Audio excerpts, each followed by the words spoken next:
Hello everyone. என்னடா இது ஸ்டார்டிங்கில் ஏதோ செடி கொடி காமிக்கிறேன்னு பார்க்குறீங்களா? இதுதான் மணத்தக்காளி கீரை. இந்த மணத்தக்காளி கீரையை வச்சு தான் கீரை கடையில் இன்றைக்கி செய்ய போகிறோம். வாங்க போய் செய்யலாம்.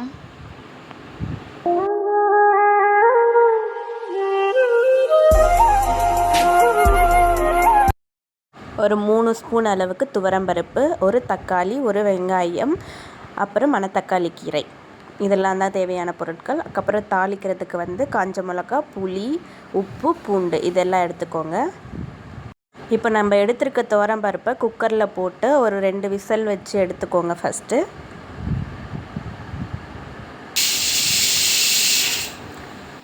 பருப்பு வெந்ததுக்கப்புறம் புளி, பூண்டு, வெங்காயம், தக்காளி, அப்புறம் மணத்தக்காளி கீரை எல்லாத்தையும் ஆட் பண்ணி மூடி போடாமல் வேக வச்சுக்கோங்க. கீரை மூடி போட்டு வேக வைக்கக்கூடாது. கீரை நல்லா வெந்ததுக்கப்புறம் ஒரு தாளிக்கிற கரண்டி எடுத்து அதில் எண்ணெய் போட்டு காஞ்ச மிளகாய் எடுத்து வச்சுருக்கோம்ல அது போட்டு நல்லா பொரிய வச்ச உடனே இந்த வெந்த கீரையில் உப்பும் இந்த காஞ்ச மிளகாவும் ஆட் பண்ணி நல்லா கடைஞ்சி எடுத்துக்கோங்க.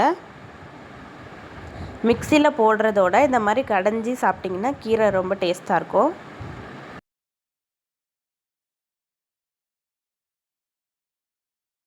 அவ்வளோதான், மணத்தக்காளி கீரை கடையில் ரெடி ஆகிடுச்சு. இதை மாதிரி செஞ்சு சாப்பிட்டுட்டு எப்படி இருக்குன்னு கமெண்ட் பண்ணுங்கள், லைக் பண்ணுங்கள், ஷேர் பண்ணுங்கள் and subscribe to my channel. And பெனிஃபிட்ஸும் நான் ஆட் பண்ணியிருக்கேன், பார்த்துக்கோங்க.